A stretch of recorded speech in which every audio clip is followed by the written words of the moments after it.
Hey everyone, welcome back. This evening, as you saw from the title, we are doing the budget shave tag challenge, whatever the actual thing is called. I was tagged by Glenn Helly and Marion the Barbarian. So before we get started,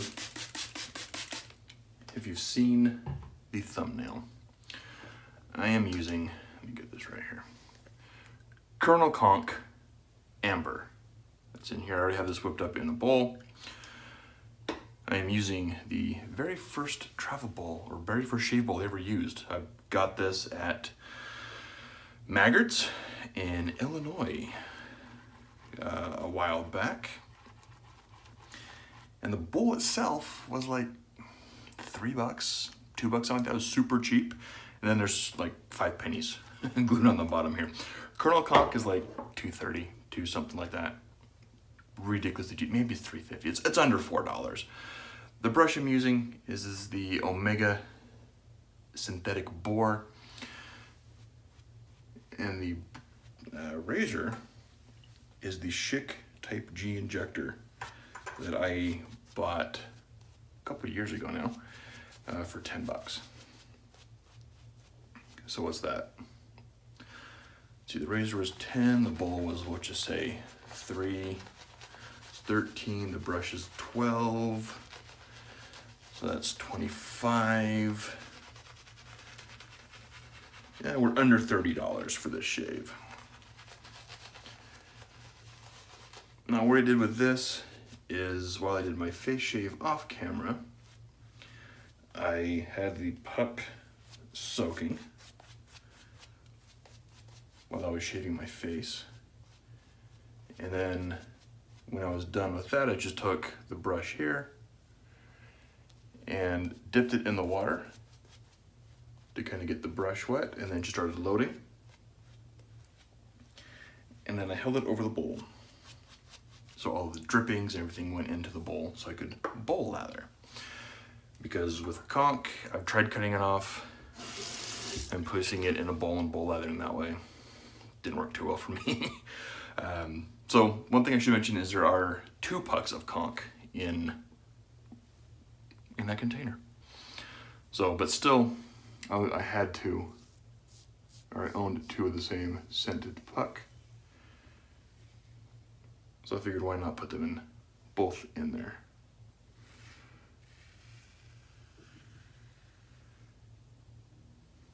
And the injector I bought, oh, this also has a brand new Schick blade. So the injector I bought when I was really new into wet shaving. It was like one of the first vintage razors I ever purchased.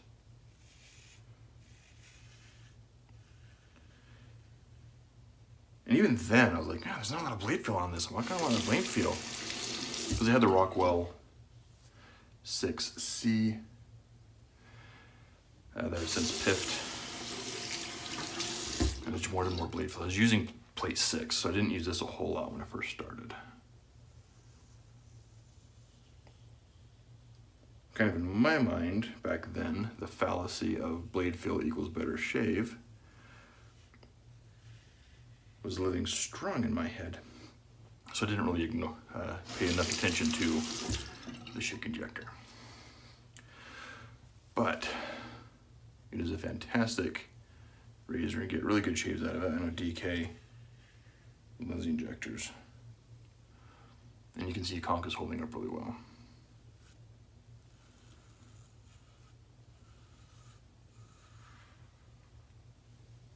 So here, again, more proof that you don't need super expensive gear to get a good shave.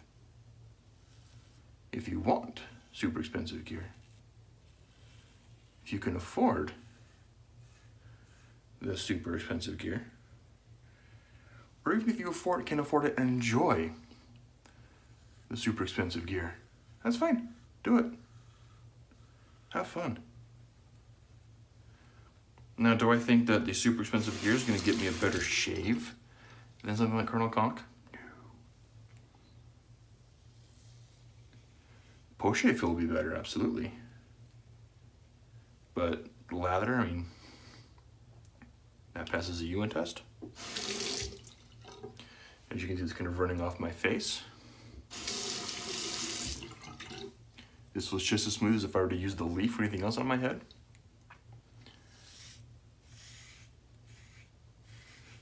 So,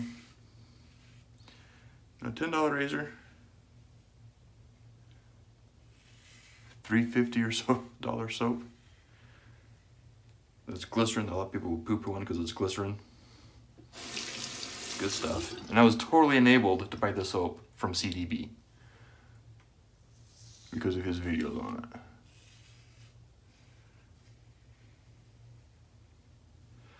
So, and there's plenty of hair in this lather. I'm not going to show it because it's just nasty.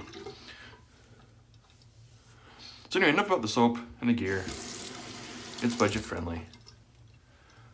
Now back to the normal random thoughts in my head. This weekend, on Sunday actually, I had the great pleasure of speaking with Ewan on the phone. Well, it could pass as a phone, I guess.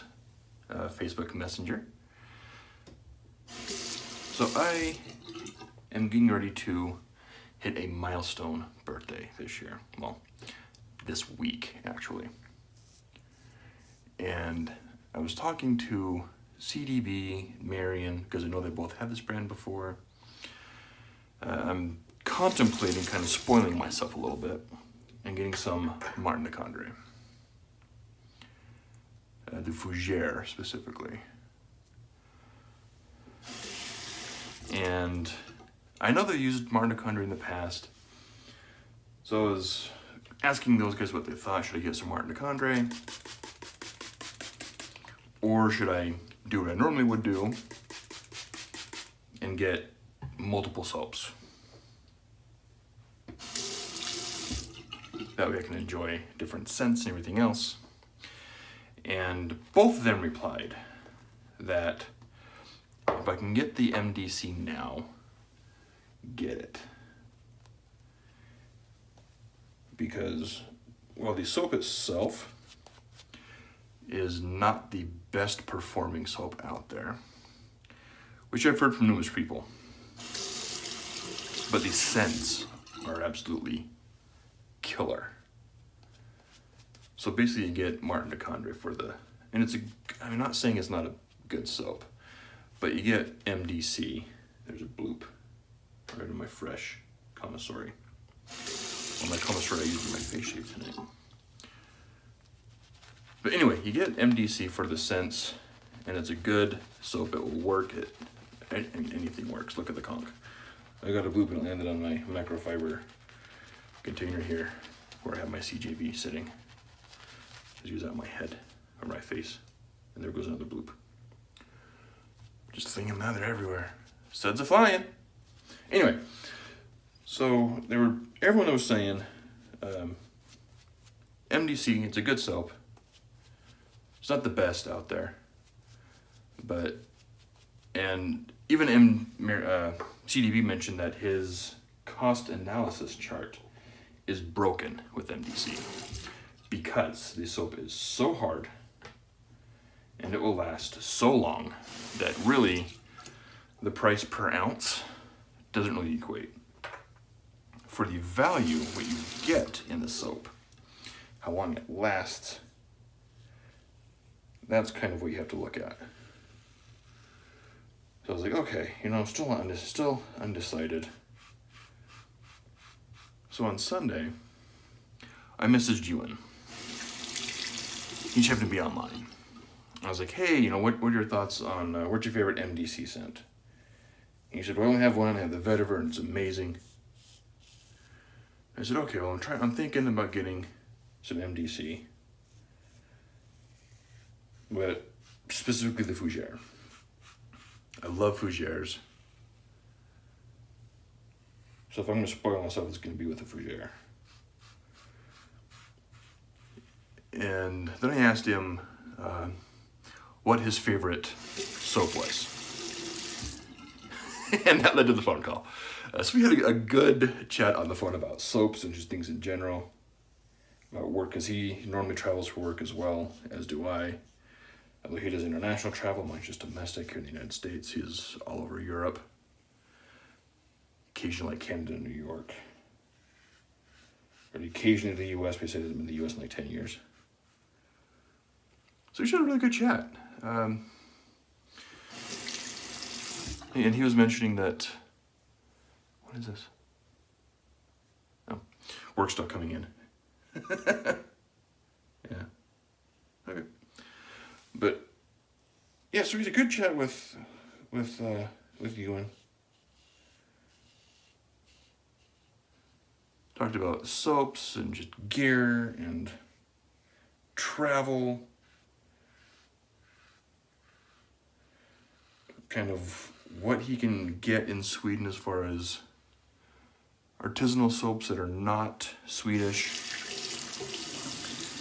Kind of how ridiculous getting things from the US or he would order from the UK. But now with Brexit, how that might change everything. And so he's not sure how things are going to work. Well, one thing I didn't know, and this might have been the same way in Germany when I lived there, but I lived there, oh goodness, 19 years ago? So I honestly can't remember what it was like. If I did this thing, 'cause I got a couple packages when I lived over there that my parents sent and whatnot, and I remember having to go and pay taxes or import tax on it. On a couple things. And I don't recall if it was just on the dollar amount that was stated or what it was. But Ewan was saying that when they get stuff that's sent over, not London, but potentially now, but like if they order anything from the US, they have to pay the sales tax. And then the import tax. And the really crappy part is they pay the import tax, not just on the dollar amount of said items, but also on the sales tax and the shipping cost. So, if I were to send something to Ewan, let's just say if I were to send him a $14 Katie's Bubble soap, $14. Okay, so he has to pay taxes on the $14 and everything else. But if that were to say cost an additional $14 to send over to Sweden, you'd also have to pay taxes and the import cost and the shipping fee of $14. He's now paying taxes on $28 for one soap to get over to him. So, wow. At least with them previously, before Brexit, they were able to get things from London. Or from England, and it would just ship, and because they're part of the European Union, as far as imports and taxes now were concerned, they were all basically one same country. So you could send stuff within the EU without having to pay import taxes and everything else. But now that's changed.